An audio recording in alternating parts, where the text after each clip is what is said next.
Hello বন্ধুরা, নমস্কার। আশা করছি তোমরা সবাই ভালো আছো, সুস্থ আছো, সবল আছো। তখন থেকে ব্লগটা স্টার্ট করছি। এখন বিকেল 6টা বাজে। তো একটু বিকেলবেলা ঘরটা ঝাড় দিয়ে নিলাম, মেয়েকে পড়তে পাঠিয়েছি আর পাঠাচ্ছি দেখো। আর এদিকে বৃষ্টি শুরু হয়ে গেছে সকাল থেকে। এই মেঘ, এই বৃষ্টি সকাল থেকে এরকম হচ্ছে জানো তো। মেঘ একবার বৃষ্টি একবার, মেঘ একবার বৃষ্টি একবার। তো দেখো আকাশটা অত বেলা হয়ে গেছে, পড়তে যাওয়ার সময় হচ্ছে আমার মেয়ে 5:30টায়, কিন্তু এত বৃষ্টি হচ্ছিল আমি একটু পরে পাঠাবো। তোর বাবা বললো আমিই দিয়ে আসছি। আর সকালবেলা এত বৃষ্টি হচ্ছে আর তার মধ্যে আমার মেয়ে একটা কাজ করেছে, আর বললাম না সেই কাজটা কি।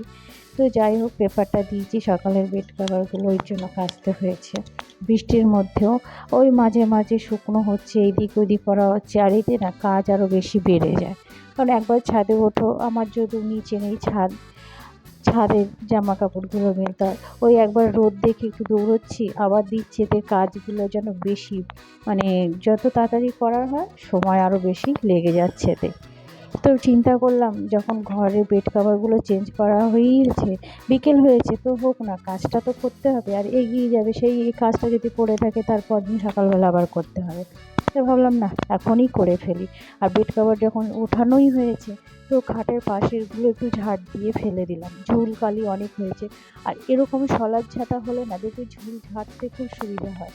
আমার তো মনে হয় ফুল ঝাড়ুর থেকে বা ঝুল ঝাড়ুর থেকে এইগুলোতে শলার ঝাঁটায় ঝাড় দিতে ভালোই হয়, পরিষ্কারটাও বেশি হয় আর সুবিধেও হয়।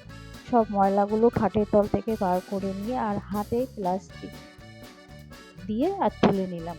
তাতে কি হলো, হাতে ময়লাগুলো লাগলোও না, আর যদি কিছু থাকেও ছোটোখাটো জিনিস, অনেক কিছুতে পোকা মাকড় এটা ওটা থাকে, সেগুলোও হাতে লাগলো না। আর আমি চাদরটাকে পেতে নিলাম।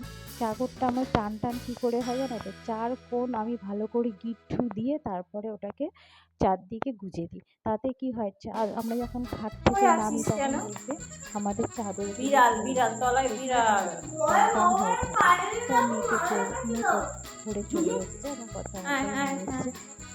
সে বললো একটু মুড়ি খাবে। এইমাত্র দুধ তো দিয়েছি, এখন অন্য কী কিছু করবো, দিস একটু না, আলু সেদ্ধ দিয়ে, অন্য কিছু প্রথমে দিস না। বলেছিল ম্যাগি খাবে, আমি বললাম না, ম্যাগি করে দেবো না। তাই তাকে কেমন হয়েছে? একটু তাড়াতাড়ি খেয়ে নে, পড়তে হবে। মুড়ি, একটু আলু সেদ্ধ, শসা, পেঁয়াজ, আর একটু একটা মশলা আমি করে রাখি মুড়ি খাওয়ার জন্য, ধনে, জিরে, গোলমরিচ আর কারি পাতা, এটা পেস্ট করে রেখে দিই, সেটাই মুড়ি মাখার সঙ্গে দিই। অপরূপ সুন্দর লাগে, তোমরা কিন্তু একবার ওইভাবে করে খেয়ে দেখতে পারো। তো মেয়েকে পড়তে বসিয়েছি, যদি ওর পরীক্ষা চলছে, তো পড়া হয়ে গেছে, এবার গিয়ে ওর খাবারটা রেডি করতে হবে। ওর কেন, সবাই তো খাবে। আর চলো, তো খাবারটা গিয়ে রেডি করি। তো চিন্তা করলাম আজকে কী রান্না করি, না, আজকে একটা নতুন আলুর তরকারি করি, যেটা শুকনো সবজি আলু, এটা শুকনো শুকনো হয় আলুর তরকারিটা। তো আমি আজকে একটু একটু গ্রেভি করবো। তো আলুটাকে সেদ্ধ বসিয়ে দিয়েছি, নুন মেখে, নুন দিয়ে আর কি, যাতে তাড়াতাড়ি সেদ্ধ হয়। আর এইদিকে একটা মশলাও তৈরি করে নিচ্ছি, একটু টমেটো ঘষে নিয়েছি, টমেটো কেটে করে ঘষে নিয়েছি, একটু লঙ্কা কুচিয়ে নিয়েছি, এতে কাঁচা লঙ্কাই দেবো, কোনো গুঁড়ো লঙ্কা দেবো না, যেহেতু আমার মেয়ে ছোটো। আর এতে লাগবে একটু গোলমরিচ। তা গোলমরিচ আমার কাছে বেশি ছিল না, 3টেই ছিল।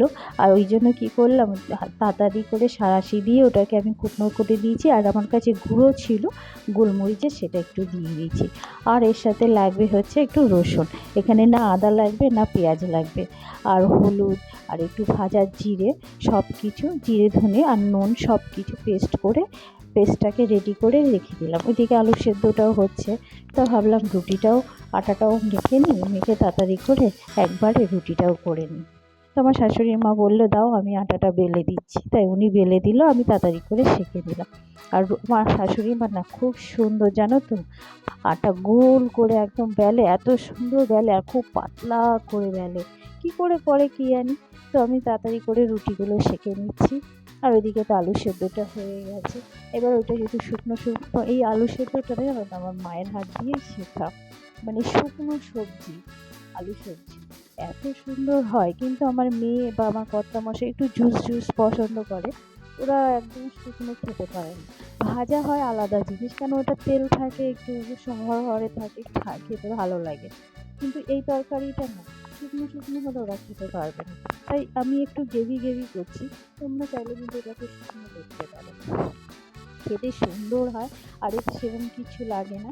তা আমি অল্প একটু তেল দিয়ে দিলাম, একটা লঙ্কা ফোড়ন দিয়ে দিলাম, আর জিরে, গোটা জিরে, আর এতে লাগবে হচ্ছে সর্ষে, কালো সর্ষে ফোড়ন দিয়ে একটু নাড়াচাড়া করে নিয়ে যখন সর্ষেগুলো ফুটে উঠলো, তখন আমি কী করলাম জানো তো, ওই যে পেস্ট রাখাটা দিয়ে দিলাম। এবার ওটাতে ভালো করে একটু কষিয়ে নিচ্ছি ধিমে আছে।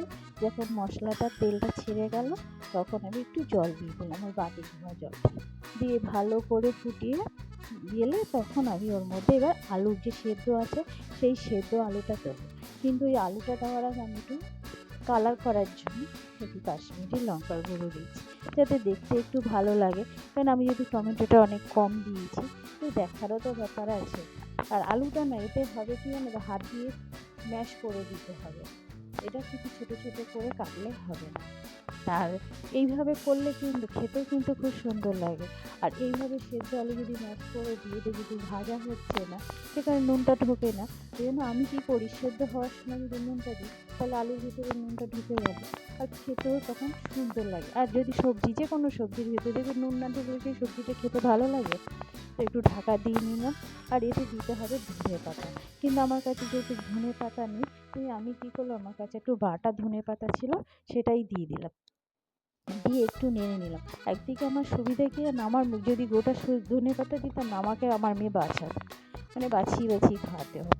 তো দেখো আমি একটু নামাবার আগে একটু চিনি দিয়েছি, যেহেতু টক আছে টমেটো, তাই একটু ব্যালেন্সটাকে রাখার জন্য।